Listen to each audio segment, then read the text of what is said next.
Mickey Rooney was once the biggest star in Hollywood, a teenage sensation who earned millions, dominated the box office, and became one of the most famous actors in the world. But towards the end of his life, the legendary actor found himself surviving on one pair of shoes and begging for access to his own money. After 7 marriages, bitter divorces, and years of personal chaos, Rooney believed he had finally found stability with the woman who would stay by his side forever. Instead, the person he trusted most would become tied to the heartbreaking collapse of everything he had spent his life building. The legend who earned a fortune. Mickey Rooney made more money than most actors could dream of, and his face was known to every moviegoer in America. But behind the fame and the fortune, something was going very wrong. The money that came in so fast also disappeared just as quickly, and the women in his life seemed to take more than they ever gave. By the end, the man who had once been the highest-paid actor in Hollywood was left with almost nothing. Mickey Rooney first appeared on stage at just 17 months old, wearing a specially tailored tuxedo as part of his parents' vaudeville act. The audience laughed and clapped, and the little boy learned early that performing brought rewards. His parents separated when he was 3 years old in 1924, and his mother packed him into a Model T Ford and drove him to Hollywood. She had dreams for her son, and she was willing to risk everything to make them come true. In 1937, Rooney was cast as Andy Hardy in a low-budget film called A Family Affair. The movie was not supposed to be anything special, but audiences fell in love with the character, a scrappy small-town teenager with a good heart and a knack for getting into trouble. The success was unexpected, and the studio rushed to make more. Rooney would go on to play Andy Hardy in 15 more films through 1946, with one final installment in 1958.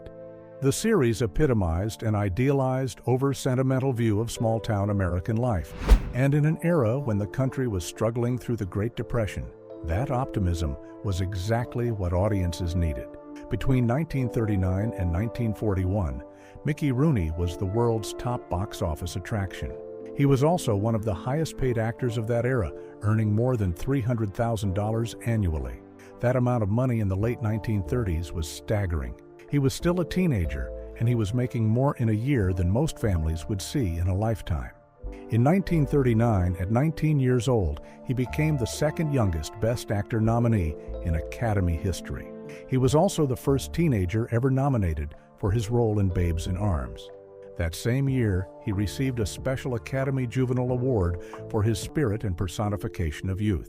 The Academy did not give out awards like that lightly. They recognized that Rooney was something special, a talent that came along once in a generation.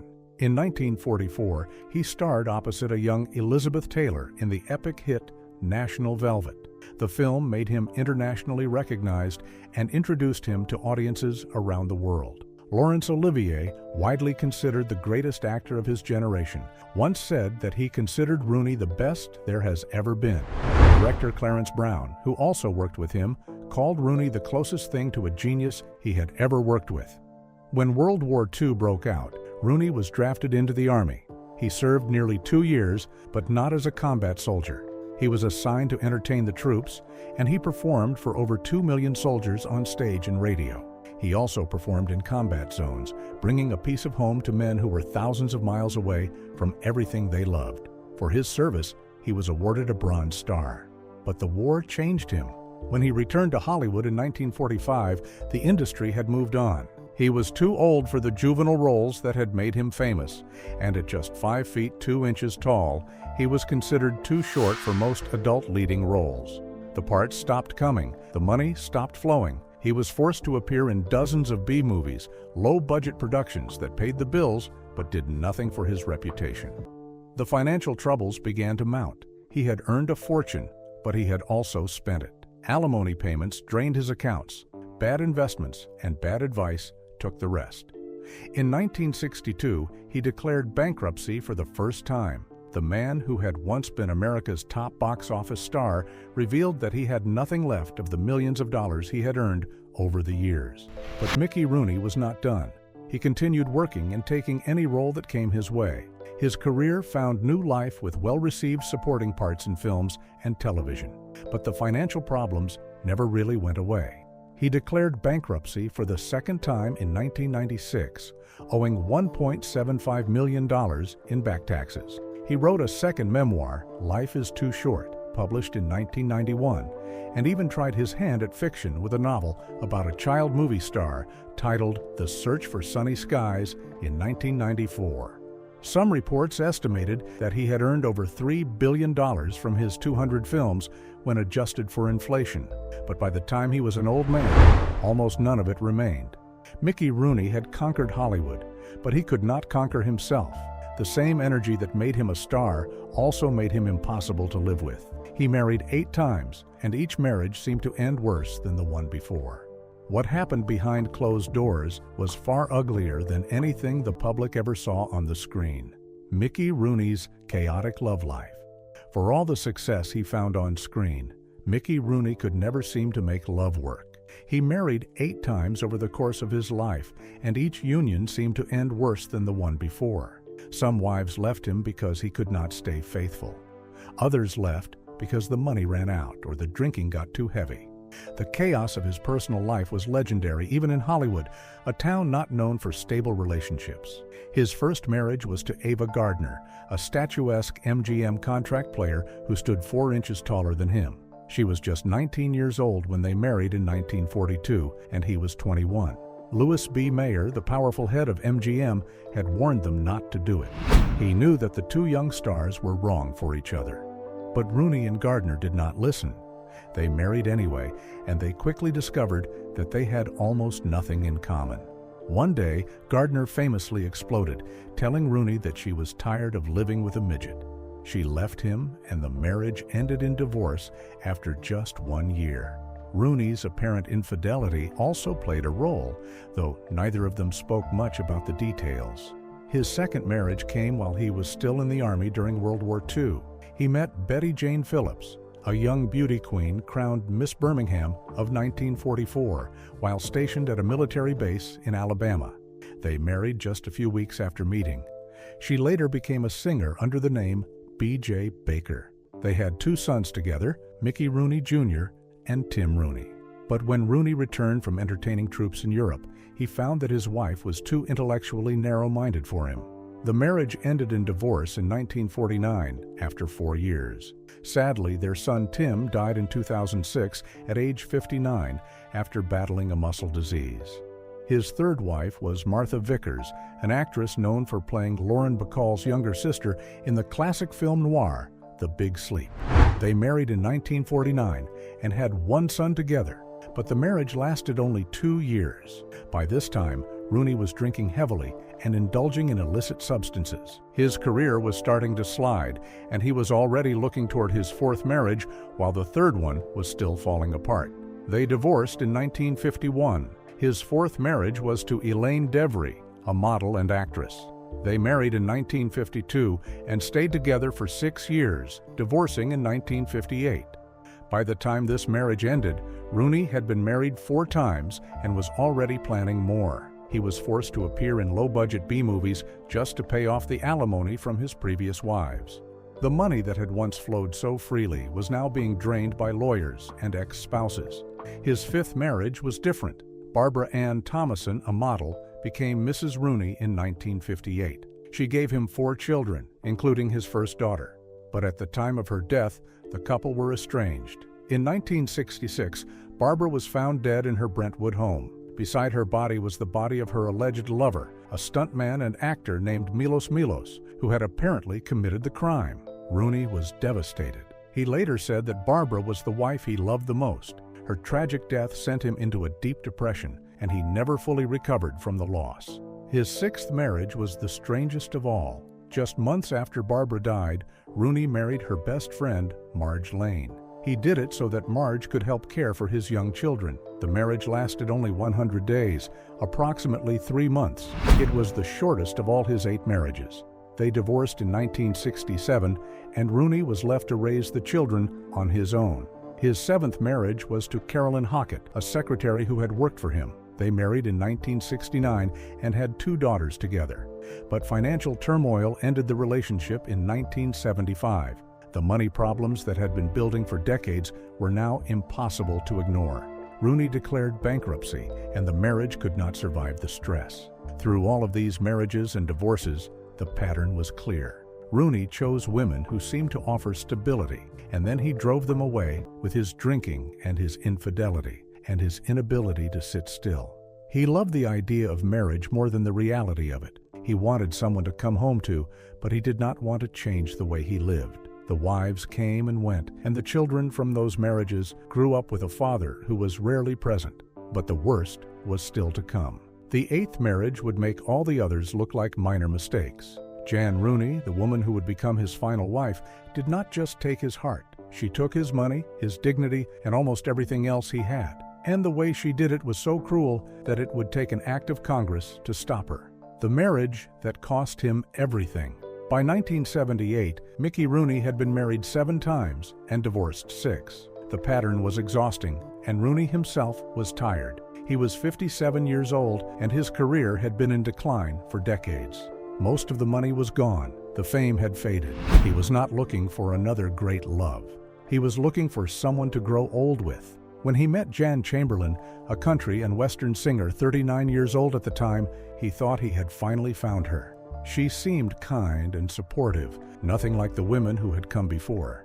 He married her in 1978, his 8th and final marriage. It would last longer than his first 7 combined, and it would cost him nearly everything he had left. At first, things improved. Jan brought a sense of stability that had been missing from Rooney's life. His career and morale began to pick up again after years of decline. He landed roles in films and television shows. He received an honorary Oscar and a Golden Globe. The world seemed to be recognizing him again, and Jan was there by his side.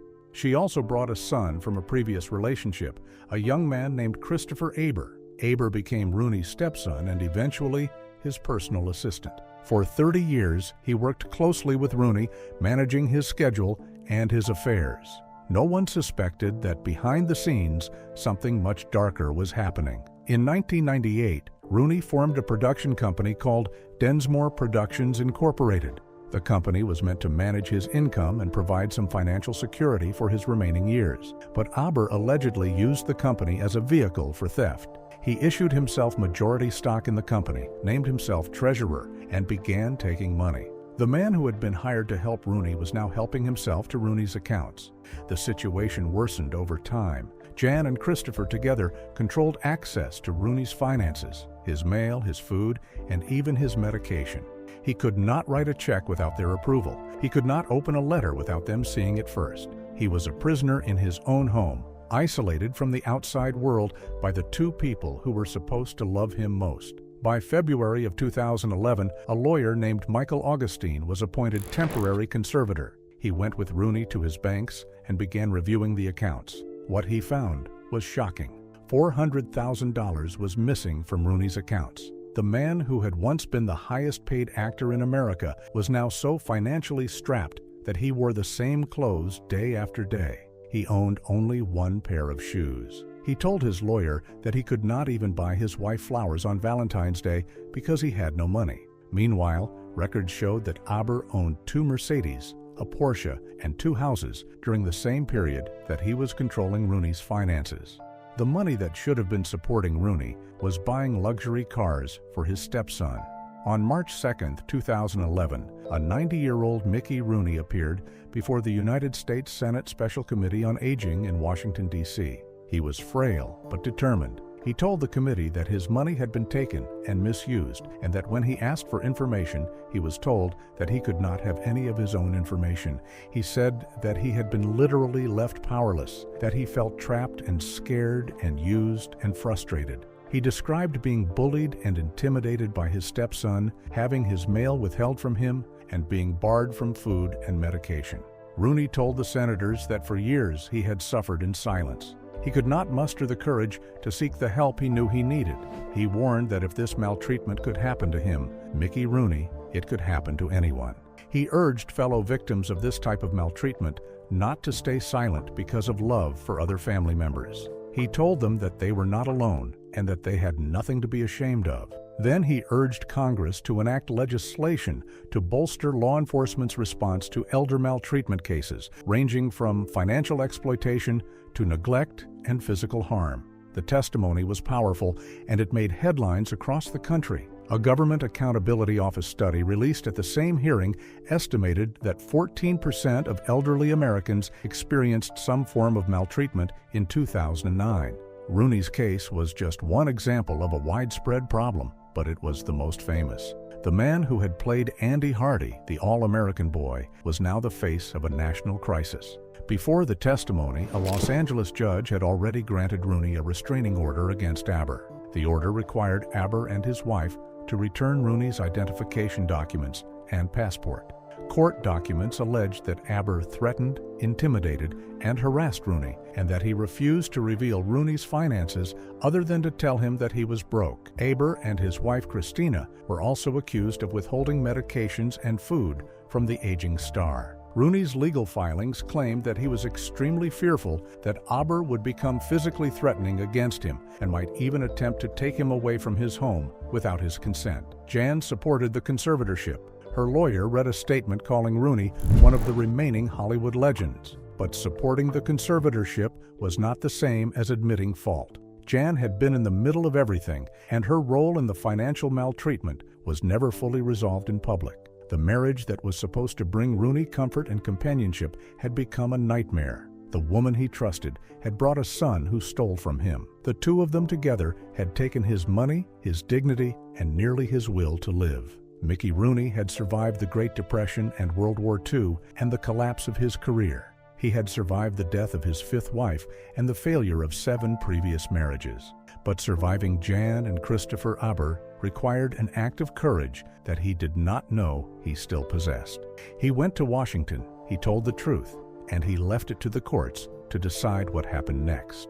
The financial judgment. After Mickey Rooney spoke to the Senate, the legal machinery finally began to move. In September of 2011, a lawsuit was filed in Los Angeles County Superior Court against Christopher Aber and his wife Christina. The allegations were severe: financial maltreatment, verbal maltreatment, and exploitation of an elderly man who had trusted them to take care of him.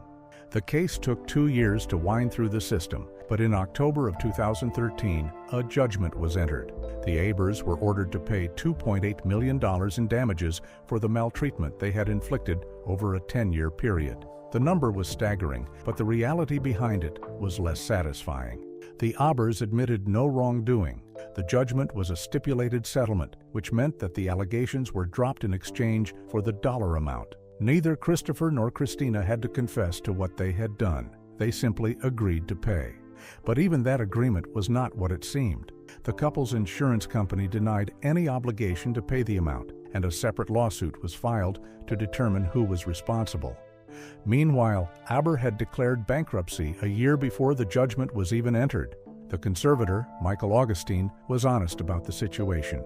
He admitted that the judgment was unenforceable and uncollectible. The Abers did not have the money, and the insurance company was refusing to cover it. The $2.8 million figure was a number on paper, not a check that would ever be cashed.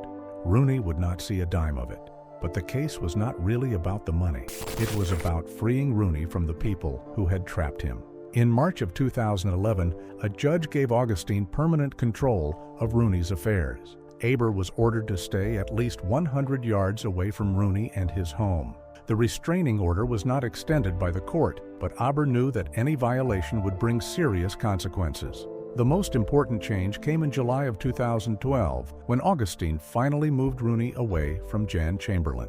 The separation had been a long time coming. Augustine later said that after the move, Rooney's appearance and everything about him improved. He started working again. He looked healthier. He sounded happier. The woman who had been his wife for more than 30 years was no longer in control of his daily life. Jan agreed to live elsewhere in return for $3,000 per month in support from Rooney.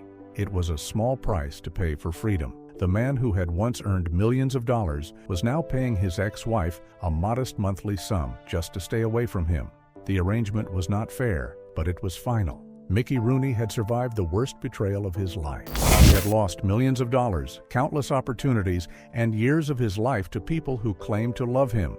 But he had also found the courage to fight back. The judgment was a symbolic victory, not a financial one. And for a man who had spent his entire career in the spotlight, the symbol of justice was almost as important as the money. What happened after the judgment, though, would reveal the true cost of the financial maltreatment he had suffered. Rooney's final years were spent in relative peace, but the estate he left behind was a fraction of what he had earned. And when he died, the vultures came circling once more. The final legal battle. Mickey Rooney died on April 6, 2014, at his home in Los Angeles. He was 93 years old, and the cause was natural death after years of declining health. The man who had once been the biggest star in Hollywood took his final breath in his Studio City home, surrounded by a few close friends and the stepson who had cared for him in his final days. But even in death, the chaos that had defined his life refused to let go. Rooney could not afford to pay for his own funeral. Hollywood studios had to step in and cover the costs. A judge authorized a memorial tribute, and an attorney confirmed that the event might be conducted by a studio. He was buried at Hollywood Forever Cemetery in Los Angeles, a final resting place that suited a man who had spent his entire life in the movies. The will he left behind was signed on March 11, 2014, just 26 days before his death. The document listed his total assets at only $18,000. That was a shockingly small amount for a man who had earned millions over his career. But the estate also included future royalties from his movies and a collection of Hollywood memorabilia, including an Oscar and several Emmy Awards. Those items had sentimental value far beyond their price tags. The beneficiary of the will was Mark Rooney, formerly known as Mark Aber, the stepson who had moved from Florida to California to care for him after the conservatorship was established. The will explicitly disinherited Rooney's 8 surviving biological children and his estranged wife, Jan. The man who had spent his life surrounded by family died having cut most of them out of his final wishes. The legal battle began almost immediately. Jan Chamberlain, still legally his wife despite their separation since 2012, filed objections to the will. Her attorneys argued that the document blatantly misquoted the terms of the settlement agreements she had previously reached with Rooney. They claimed that Jan and Mickey had been married for almost 4 decades and that the estate was made up almost completely of community property in which Jan had a half interest. But there was a problem with Jan's claim. She had signed a separation agreement in June of 2012 that forfeited all rights to Rooney's estate and inheritance. The document was clear and legally binding. Jan had given up her claim to his money in exchange for the $3,000 a month in support that she had been receiving. Her attorneys tried to argue around the agreement, but the paper was hard to ignore. 7 of Rooney's 8 surviving biological children also filed suit to invalidate the will. They alleged undue influence, claiming that Mark Aber and the estate's executor, Michael Augustine, had suggested and dictated the contents of the will and arranged for its execution at a time when Mickey Rooney was wholly under the influence of the 2 men. In other words, they claimed that their father was not of sound mind when he signed the document, and that Mark and Augustine had taken advantage of him. Richard Petty, the attorney representing Augustine, responded sharply. He said that the contest was utterly without merit and that there was no truth at all to any of the allegations. The legal back and forth continued for months, with a judge postponing the admission of the will to probate on May 12, 2014, due to the pending objections. The feud between the stepbrothers added another layer of ugliness.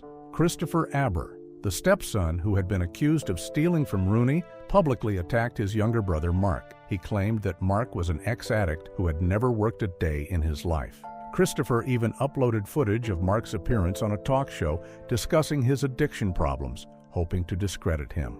The conservator, Michael Augustine, defended Mark and his wife. He said that they had done every conceivable thing for Mickey, mostly without compensation, because Mickey did not have enough money to pay them.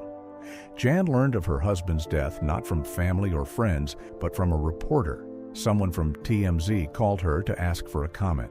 She told The Hollywood Reporter that she had not seen him since April of the previous year, a full 12 months before he died. Despite the years of separation and the signed agreement, she was still his legal wife at the time of his death, and she was not going to go quietly. Mickey Rooney lived long enough to see his name cleared and his abusers exposed, but he did not live long enough to see his family make peace. The children he had ignored, the wife he had separated from, and the stepson who had stolen from him. They all circled his grave, fighting over the scraps of an estate that was worth almost nothing. The legend who had earned a fortune died with $18,000 to his name, and the people who loved him or claimed to love him spent years fighting over what was left. If you enjoyed this video, like and subscribe to our channel for more updates.